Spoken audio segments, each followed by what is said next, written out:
Assalamu alaikum jama'a, barkanmu da warhaka. Yau ga Smart 9 za mu cire mata MDM, wato Android is located, device is located. Insha Allah ku biyo mu domin ku ga yadda aikin ya kasance. Insha Allah da farkon fari za ka yi switch off na wayar. Insha Allah ka yi switch off sai ka ɗora ta kan recovery mode. Za ka yi amfani da power da kuma button na sama, volume na sama, volume up. Insha Allah ka ɗora ta kan recovery mode saboda za ka yi reset nata. Ka taɓa za ta gwado ma nan, ka taɓa factory data reset, ka yi reset nata. Insha Allah bari ka yi rebooting nata ta kuma. To masha Allah ga wayar mu nan ta buɗe.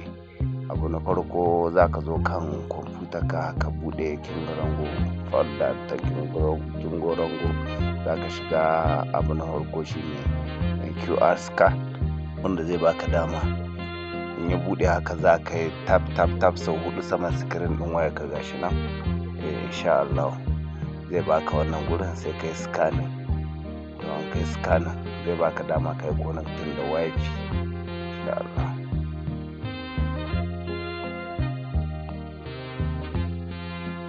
dama kai connecting da wifi. Yawa ga wifi din mu nan ya kama ni connecting da shi. Yawa bari ya gama downloading setup na yawa gani, sai ka taba next, zai kai ka. Yana zuwa nan gurin. Insha Allah yana zuwa zai kawo ka nan gurin. Sai ka using wancan na sama. Yawa sai ka taba next. Insha Allah yana zuwa. Ga ta nan dai Smart 9 ne kamar yadda kuke gani. Insha Allah yawa gashi ne, ka taba next. Yawa sai ka yi kamar za ka yi sign in.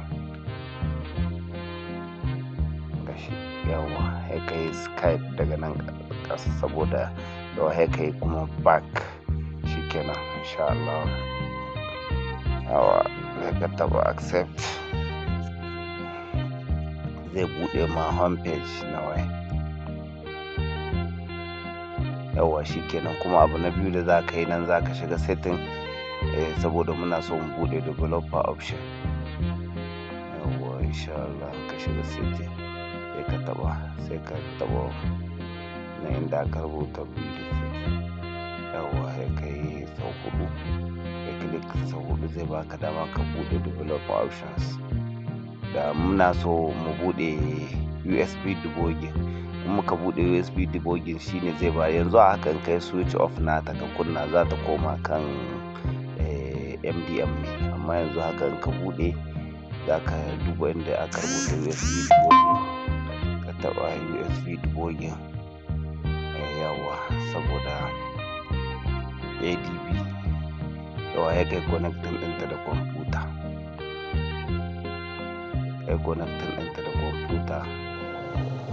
Za ta baka abin gana. Yawa ya kai allow nashi, kai allow bayan ka bude Kingorango, kai allow nashi. Insha Allah ADB ne nan.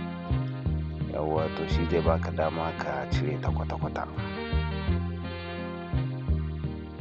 Yawa to za ka taba shi screen ɗin wannan. Yawa ka yi fixing ɗin shi. Kenan ka yi fixing ɗin shi, ko da an kashe ta ko an buɗe data ko wani abu ba za ta yi komai ba. Yawa gashi ne yana ta tahiya cikin ikon Allah. Insha Allah gashi ne yana ta tahiya. Yawa saura guda ya gama. Insha Allah daga wannan sai na ƙarshe. Yawa sai na ƙarshe kuma. Yawa ya gama. Insha Allah wayar mu, aikin mu ya kammala. Cikin ikon Allah. Yawa muna neman alfarma da kuma na sharing, kuma ku danna mana subscribe da Allah. Duk wanda ya ji daɗin wannan bidiyo ku yi sharing saboda wasu su amfana. Wannan mun yi amfani da Kingorango ne. Insha Allah mun gode sosai.